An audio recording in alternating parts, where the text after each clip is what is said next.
Why do Christian apologists change the subject every time someone brings up the problem of evil? You've probably noticed that when this specific argument comes up, even the most confident believers start stammering about mysterious ways and free will, but they never actually answer the question. There's a reason for this. The problem of evil isn't just another atheist talking point. It's a 2,300-year-old logical trap that has never been solved, and every attempt to escape it only makes the contradiction more obvious. Let me show you exactly why this ancient argument has left Christianity's greatest minds speechless for over 2 millennia, and why it continues to destroy faith today. The year was 2019, and one of America's most prominent Christian philosophers sat across from an atheist debater, confident he could defend his faith against any challenge. Then came the question that changed everything. If God is all-powerful, all-knowing, and all-loving, why did he create a world where children get bone cancer? The philosopher's face went pale. His confident demeanor crumbled. For the next 10 minutes, he stumbled through responses that satisfied no one, least of all himself, because in that moment, he had encountered the one argument that no Christian has ever successfully answered.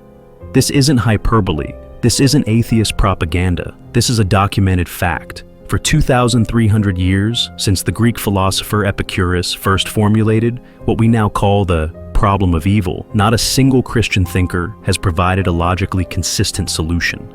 They've written thousands of books, delivered millions of sermons, and built entire theological movements around avoiding this question, but they've never actually answered it.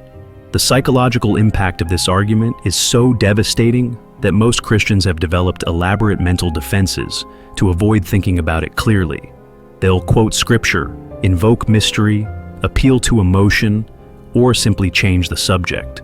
But they won't engage with the logic because they can't, and deep down, they know it.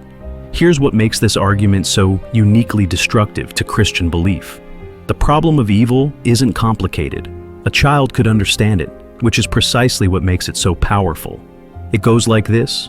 Christians claim their God has 3 essential characteristics. He's omnipotent, all-powerful, omniscient, all-knowing, and omnibenevolent, all-loving.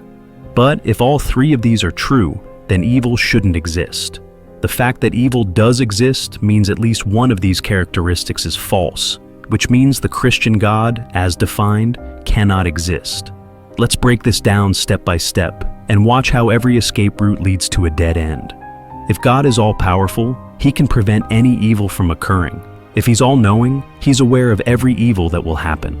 If he's all-loving, he wants to prevent evil from harming his creation. So, when a child dies of leukemia, or an earthquake kills thousands of innocent people, or a serial killer tortures victims for years, we have to ask, where was this all-powerful, all-knowing, all-loving God? The standard Christian responses reveal just how desperate their position has become. Christian apologists have developed what they call theodicies, elaborate explanations for why an all-good God would permit evil. But here's what they don't want you to notice. Every single theodicy requires abandoning at least one of God's supposed characteristics. Watch how this works, and you'll see why 2,300 years of Christian theology hasn't solved this problem. The most common response is the free will defense. Christians argue that God allows evil because he gave humans free will, and genuine free will requires the possibility of choosing evil. But this defense immediately collapses under scrutiny. First, it doesn't explain natural disasters, diseases, or birth defects, things that have nothing to do with human choices. Second, it suggests that God values human free will more than preventing suffering, which contradicts his supposed all-loving nature. Third, it implies that God couldn't create beings with free will who consistently choose good, which limits his omnipotence. But the free will defense fails on an even more fundamental level. If God is truly omniscient, he knew before creating humans exactly what choices they would make. He knew Hitler would commit genocide. He knew every rape, murder, and act of cruelty that would ever occur. Creating humans anyway, knowing the suffering that would result, makes God directly responsible for every evil act in history. You can't claim ignorance when you're supposed to be all-knowing. This is where Christian defenders start getting uncomfortable, because they realize their own logic is trapping them. Some Christians try to escape by arguing that evil is necessary for good to exist, that we can't appreciate light without darkness, or courage without danger. This is called the greater good defense, and it's even more problematic than the free will defense. It suggests that God is somehow limited by cosmic principles that require evil to balance good, which contradicts his omnipotence. An all-powerful God should be able to create a world where good exists without requiring evil as contrast. More disturbing, this defense essentially argues that children's suffering serves a purpose in God's cosmic plan. It turns victims of evil into involuntary martyrs for some greater good they never consented to serve. What kind of all-loving God would sacrifice innocent children to teach others about compassion? But here's where the argument gets truly devastating for Christian belief. The most sophisticated Christian response is called the soul-making theodicy. It argues that God allows evil because struggle and suffering are necessary for spiritual growth, that souls must be tested and refined through hardship to develop virtue and eventually deserve heaven. This might sound reasonable until you examine its implications. First, it suggests that God couldn't create mature, virtuous souls directly, which limits his omnipotence. Second, it implies that spiritual development requires innocent people to suffer, often without their consent, which contradicts God's supposed love.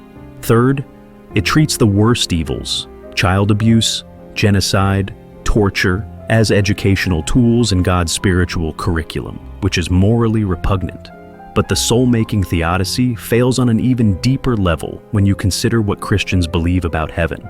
According to Christian doctrine, heaven is a place of perfect happiness where no evil exists, yet inhabitants retain free will and fully developed souls. If this is possible in heaven, why wasn't it possible on earth? Why create a world full of suffering when you could have created heaven from the beginning? The existence of heaven, as Christians describe it, proves that their excuses for earthly evil are logically bankrupt. This is precisely why the problem of evil has haunted Christian theology for millennia, because every solution creates new contradictions. Some modern Christians have tried to solve the problem by redefining God's characteristics. They argue that God isn't actually all-powerful, or that his love operates differently than human love, or that his knowledge has limits. But these solutions require abandoning traditional Christian doctrine about God's nature. If God isn't omnipotent, omniscient, and omnibenevolent, then he's not the God that Christianity has proclaimed for 2,000 years. Process theology, for example, suggests that God is limited by the natural order and can only influence events, not control them. Open theism argues that God doesn't know the future with certainty. These are attempts to make Christianity logically consistent, but they do so by fundamentally changing what Christianity claims about God.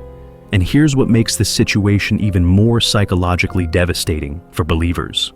The problem of evil isn't an abstract philosophical puzzle, it's deeply personal. Every Christian has experienced or witnessed suffering that seems incompatible with an all-loving God. The death of a child, a devastating illness, a natural disaster that destroys innocent lives. In these moments, the theological explanations feel hollow and insulting. Christian pastors know this, which is why they rarely address the problem of evil directly in sermons. Instead, they focus on faith, mystery, and God's love, anything to avoid the logical contradiction at the heart of their belief system. They offer comfort and community, which are psychologically valuable, but they can't offer answers because there aren't any.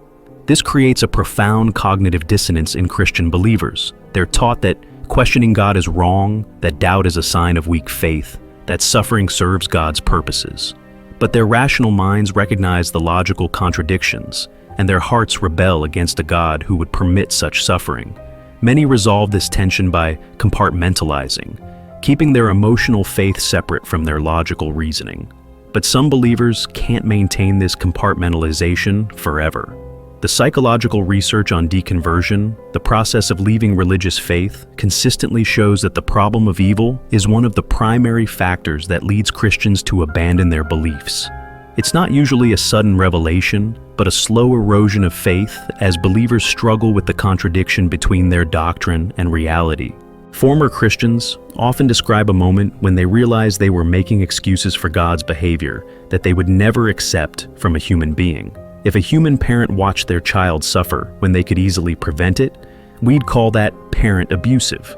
If a human ruler permitted genocide when they had the power to stop it, we'd call that ruler evil. But when God does the same thing, Christians are expected to call it mysterious and good. This double standard reveals something profound about the psychology of religious belief. Religious faith often requires believers to invert their normal moral reasoning. Actions that would be considered evil if performed by humans become good when attributed to God. Genocide becomes divine judgment. Childhood cancer becomes spiritual testing. Natural disasters become mysterious blessings. This moral inversion is necessary to maintain belief in an all-good God in a world full of suffering, but it comes at a psychological cost. Many Christians develop what psychologists call learned helplessness in response to the problem of evil. They stop questioning, stop seeking answers, and simply accept that some things are beyond human understanding. This might preserve their faith, but it also shuts down critical thinking about one of the most important questions humans can ask.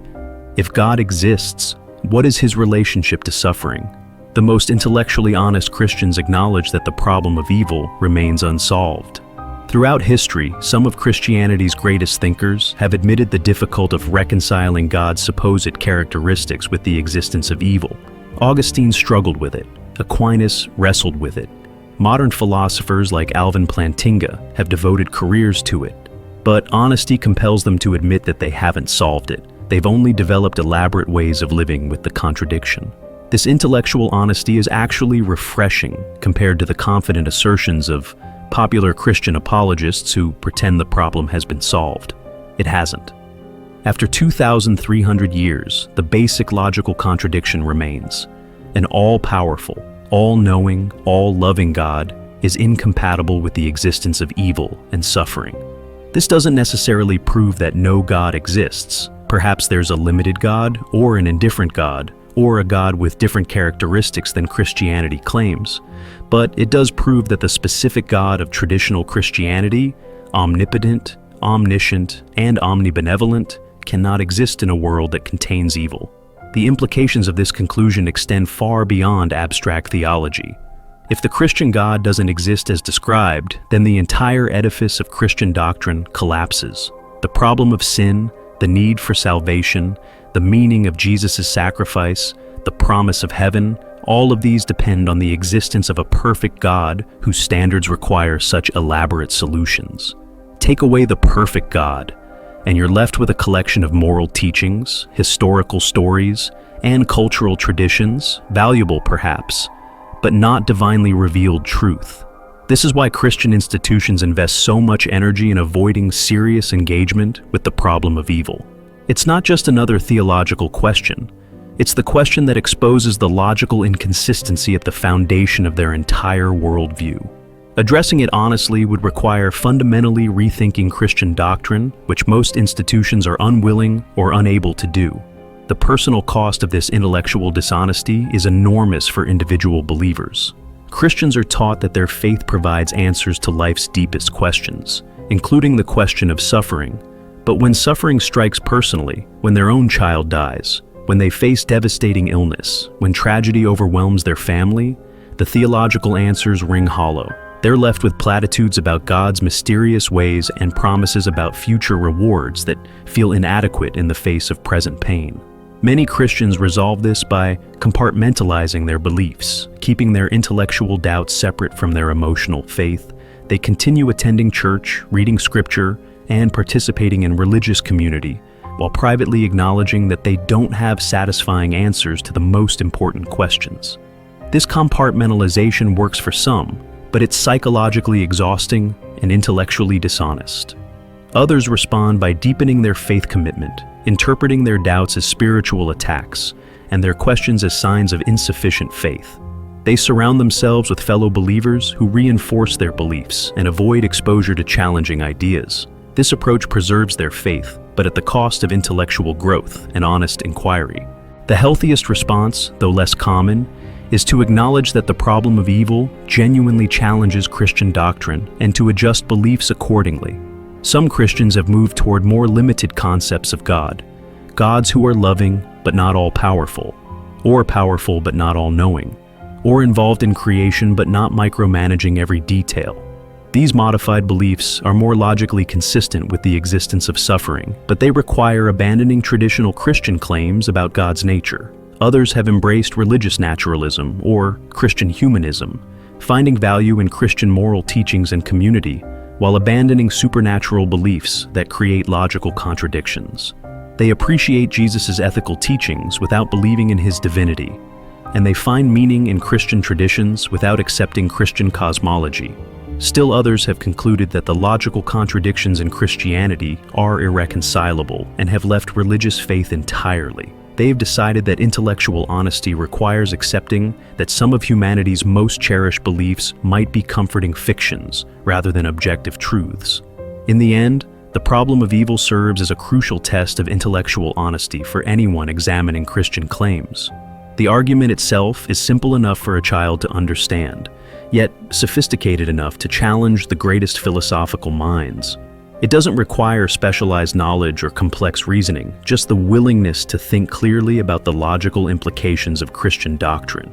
This accessibility makes it particularly powerful, because it can't be dismissed as academic nitpicking or philosophical word games. The fact that 2,300 years of Christian theology haven't produced a satisfactory solution should give pause to anyone considering Christian claims. It's not that Christian thinkers haven't tried, they've tried desperately, producing libraries of apologetic literature, attempting to solve the problem.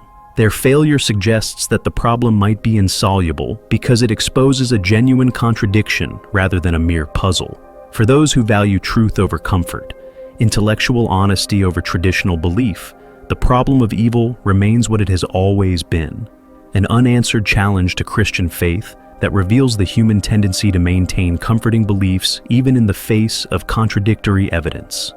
Understanding this tendency is crucial for anyone seeking to think clearly about religion, God, and the nature of reality itself. If this ancient argument has shaken beliefs you've held for years, or confirmed doubts you've been afraid to voice, you're experiencing what millions of thoughtful people have felt throughout history.